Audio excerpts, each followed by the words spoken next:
Okay, let's go. Happiness is a hot issue at the moment. We've got a government apparently committed to it. We've got economic foundations. We've got a local organisation. But the thinking behind it is very woolly. We need to go back to the source, Aristotle. He wrote his book on the good life, on happiness, the ethics, actually as a prequel. He wanted to write about the best political system, but he realised he couldn't do that without working out what was best for the people who lived in it. In his words, happiness is living and faring well. It's about fulfilling your potential as a human being. And he does it in a systematic way. That's him. Everything has a potential that it aims for. His example, which is here, was that an acorn has the potential, in the right conditions, to become an oak tree. But everything has an optimal way of developing and being. What makes human beings distinctive is rational thought, but we've also got appetites and emotions, and the trick is keeping those things in a constant balance. The one thing he is a realist. He knows that without the right conditions, we can never get any fulfillment at all. We need enough to eat, we need enough freedom, and we need enough free time. Something else he's not trying to do is create ideal people for an ideal world. He knows what happens to people who don't fit in to ideal worlds. And he knows when ideas look great on papyrus, but actually lead in practice to millions of people starving to death. Something else he's not into. There are no gods. There's no religion in his philosophy. It is a human theory. It's a universal understanding of human nature.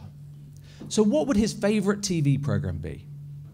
Well, obviously, it would be Supernanny. Because, to use his terminology, it shows the importance of habituation of right action for young people for fulfilling their potential of happy people.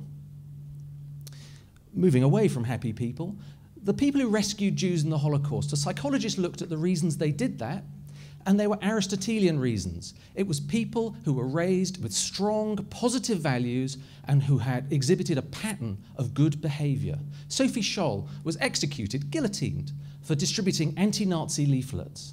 Those leaflets contained Aristotle quotes, but the more important thing was the decent family background that she came from and her habit of doing the right thing.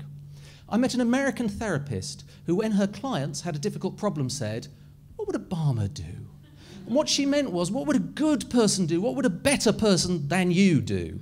The problem is, the decisions that Obama is making is whether to bomb Iran. We need decisions based on our lives in our world. And for that, we can go to the world's first self-help book, Aristotle's Ethics. A.S. Neil founded the school Summerhill about a century ago on this principle. All crimes, all hatreds, all wars can be reduced to unhappiness. And people said to him, well, if that's such a great idea, how come no famous people have been to your school? And what he said was, not him, what he said was that we're about creating rounded characters. And maybe people who excel in some regard actually have unbalanced personalities. Tony Blair told a cabinet colleague that he wanted to send his children to an elite school because he didn't want them, quote, turning out like Harold Wilson's children who are here. One of whom became a university professor, the other of whom became a teacher. That tells us a lot about Tony's values. They're alien to Aristotle's. Money is a tool. It is not an end in itself. And how fulfilled can we become if we're constantly trying to match benchmarks that are imposed upon us? Nice boat. Tony hid his values in office. We don't do God, he said, but actually, it turned out when he left office, he's an intensely religious man.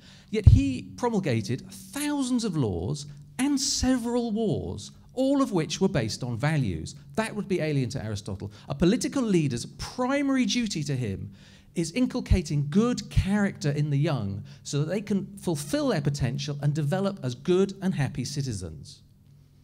We all want to make an impact on and improve our world. For Aristotle, the best way to do that is simply by living the best and most perfectly human life.